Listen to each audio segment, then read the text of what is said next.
What's up, everybody? Mike here again. I'm going to show you how to make this massive plate of cookies right here. I call them my O.R.B.s. They are oatmeal raisin butterscotch, and I'm going to walk you through the recipe next.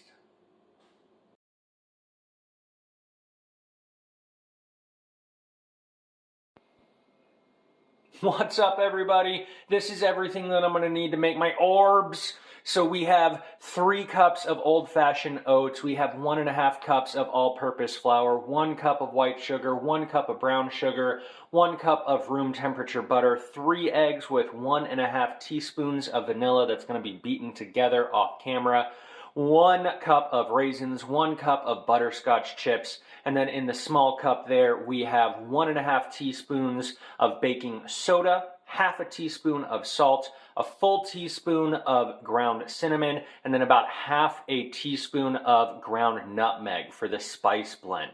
And then of course you can see all of the equipment that I'm going to need, from baking pans and parchment paper, fork to beat those eggs, a rubber spatula to scrape down the bowl of my trusty stand mixer with the paddle attachment, obviously some measuring spoons and measuring cups on your end, and then I am going for a fat cookie because I like some big scoops. So we're going to use an ice cream scoop for my cookies. I'm going to go ahead and get this dough started, and I'm going to let you see what that looks like, and I will be back to show you the finished product.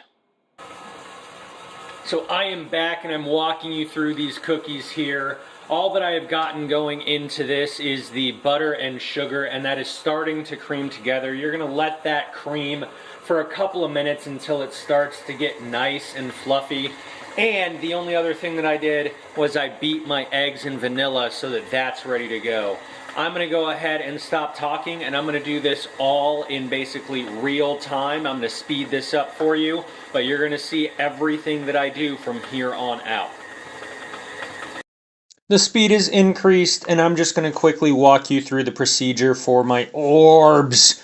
So, the butter and sugar mixture is still creaming. Eventually, you are looking for it to start creeping up the sides of the bowl. It's about halfway there now, so I am scraping it down. I'm going to let it cream for a few more minutes, and you are starting to see it creep up the sides of the bowl. That is what you are looking for. Once it is up the sides of the bowl, you are going to add in half of your eggs and your vanilla mixture. That's going to get fully combined. Once that is combined, you're going to add in the other half of your eggs and vanilla. Make sure that that gets fully combined, and now you're going to start adding in your dry ingredients. First up, it's going to be the small stuff: the cinnamon, the nutmeg, the salt, the baking soda. Get that combined, scrape down the paddle and the bowl, make sure that everything is getting mixed in there. And once that is combined, you are going to start adding in the flour. So you're going to put in about half of your flour. You're going to get that combined, and now you're going to put in half of your other flour. Once that's combined, you only have 3 more things to put in. So you are going to put in your raisins, your butterscotch, and all your oats, and let that combine. Make sure it stays in the bowl, because sometimes it can get a little rowdy. And that is going to be your O.R.B. cookie dough. And I'm going to show you what it looks like before I chill it in the fridge next. And this is what the dough looks like whenever it is ready to go into the fridge. You are going to chill this for about 30 minutes. While this is chilling, you're going to go ahead and preheat that oven to 375 degrees. I'm going to show you what these look like before and after they go out of the oven next. 30 minutes later, the oven is preheated. I have 21 cookies dished out because of my big old cookie scoop. We are going to go ahead and bake them 2 at a time, and you are going to rotate the trays in the oven after about 7 minutes, and you want to bake them for about 7 to 15 minutes total. You might want to take that up to about 18 minutes or so depending upon your oven, but I'm going to show you what these look like whenever they come out and they are ready to be cooled.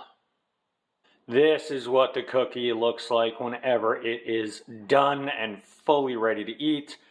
There is the batch of delicious cookies that are completely out of the oven, and I am going to tear into this one right now so that you can see just how gooey that is and soft.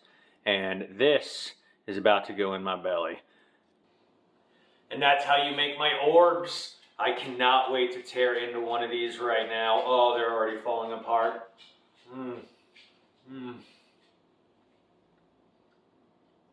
All right.